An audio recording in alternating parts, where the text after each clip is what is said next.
Hey everyone, Namaskar and welcome to Curries with Bumbi. Today we will be making a popular Bengali dessert known as Chhanar Payesh. For making Chhanar Payesh, we first need to make the chana, which is cottage cheese. I have taken a heavy pot in which I have taken just a teaspoon of water.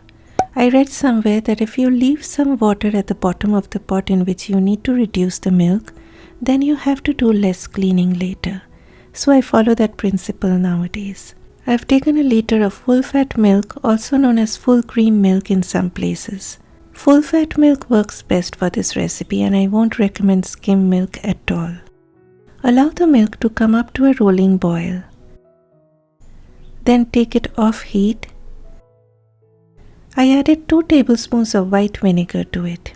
You can even use lemon juice. Stir everything gently so that the vinegar gets well mixed with the milk. Soon you will see these curds forming. If you do not see any formation of curds even after a minute, then you can again add a little more of vinegar. I will be straining this now. A bowl, colander goes on top, and then a clean cloth over the colander. Chana goes in. Now we need to rinse this chana very well to get rid of the acidity from the vinegar. Remember guys, you need to wash it thoroughly or else the milk may curdle while making the kheer.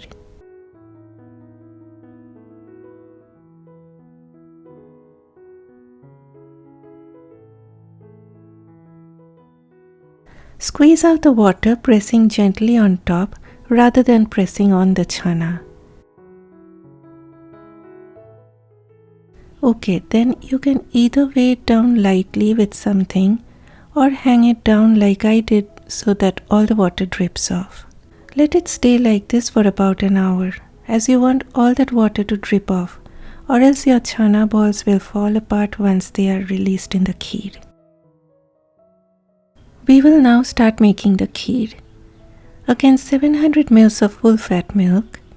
Once the milk comes up to a boil, add some cardamom powder, that is elaichii powder. And then condensed milk. Can I use sugar, you ask? Yes, definitely you can, but condensed milk makes the kheer rich and creamy. You can even add some milk powder along with sugar to get that creaminess if you do not want to use condensed milk. Now you can use less condensed milk than what I used, so please add less than what I mentioned to start with. You can always add later, but you cannot take out the sweetness once added. I even like adding just a pinch of salt to balance the sweetness. Allow the milk to reduce on medium-low heat, stirring it frequently so that nothing sticks to the bottom of the pot. Coming back to my chana, beautiful chana comes out.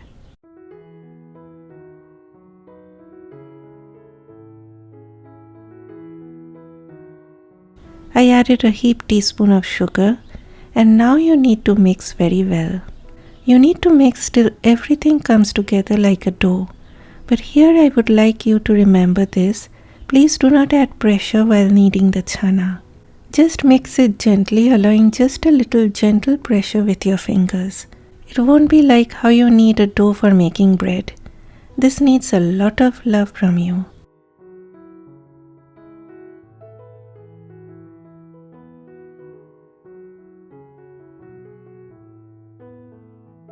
Okay, I did the gentle kneading for about 8 to 10 minutes and it looks very smooth. Now I will be forming the balls. Take just a tiny portion and form balls. Make sure there are no cracks. See, it needs to look smooth like this. And make small balls as they will increase in size when boiled.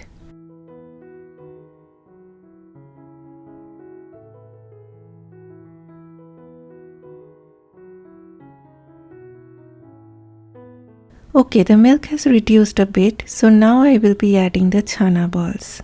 Either switch off the heat of your stove while adding the balls or take the pot off heat if you are using an electric stove. If the heat is on, then there are chances of the balls falling apart. So heat off while adding the chana balls and switch your stove back on once you are done adding all of them. Keep the heat of your stove on medium-low or else the balls might break. And do not stir too much with your spoon. Just give a gentle shaky to your pot initially to make sure the chana balls are not sticking to the bottom of the pot.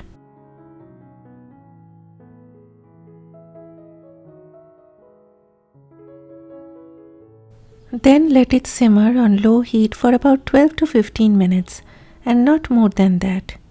Remember these tips. 1. Rinse the chana very well with water. 2.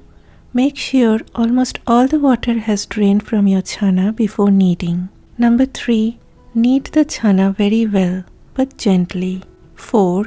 There should be no cracks while forming the balls. Number 5. Shut off the heat while adding the balls to the milk. Number 6. Simmer on low heat for not more than 15 minutes. See how they have now increased in size? The kheer should not be too thin nor too thick. It will thicken up more later, so it's fine if it looks a bit runny, but it should have this creamy consistency. Another major point to keep in mind, these won't be tasting spongy like rasgullas, nor this is a rasmalai recipe. The chana balls will have a texture similar to that of paneer, so please keep that in mind. And guys, this tastes best when served warm. Please do not put it in the refrigerator as the chana may harden up. It is best served warm and the very day it is made. And since it is festival time in Bengal, I would like to end today by saying, সকলকে জানাই বিজয়ার প্রীতি ও শুভেচ্ছা আর অনেক অনেক ভালোবাসা। Bye bye.